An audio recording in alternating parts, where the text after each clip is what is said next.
که چېرته تاسو غواړئ چې رزق مسلې مې حل شي، الله راته رزق داسې ځای نه راکړي چې ما وهم ګمان وي، یقینا چې تاسو ته به داسې ځای نه میلاوي.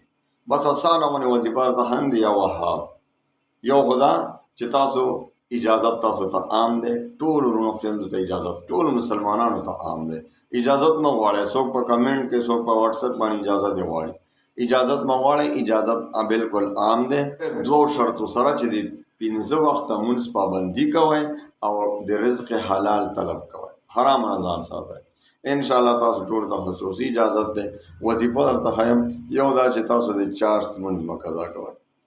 چاشت مونځ دا څوک ورته سخت مونځ یې، چاشت مونځ دا 9 10 11 بجو پورې چې کوم کېږي، دغه چاشت مونځ 2 رکعاته 4 رکعاته 6 رکعاته 8 رکعاته 10 رکعاته 12 رکعاته هر څومره به چې خوښوئ کوی شئ.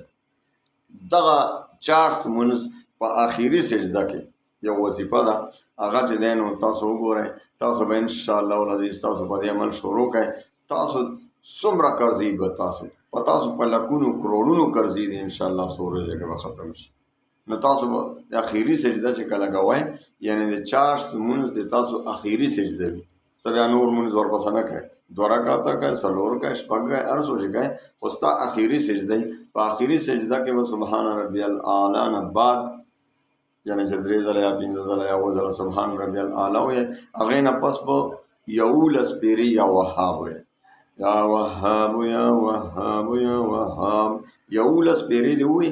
هغې نه پس به بیا دا دعا 3 ځله وایې، رب هب لي من نعمة الدنيا والآخرة إنك أنت الوهاب. 3 ځله به دا دعا وایې، اول 11 پیرې یا وهاب او 3 ځله دا دعا. انشاءالله العزیز ته وګورې تا ته به الله د داسې ځای نه رزق درکوي چې خپله به هم حیرانې، خلک به هم درته حیراني، ستا په خوب و خیال کې به چېرته نی راغلي چې ما ته به دې طرف نه رزق راځي، خلک به خپله راځي جیب کې به در واچوي. الله پاک د ټولو مسلمانانو پریشانۍ ختمې کړي، رزق به درته الله فراخ کړي، قرضې به دې ختم شي، تمام مشکلات به دې انشاءالله ختم شي. په دې باندې عمل شروع کړئ. الله دې دنیا او آخرت خوشحالۍ نصیب کړه. الله مو دنیا او د آخرت د غمونو تکالیف و مصایبو نه وساته.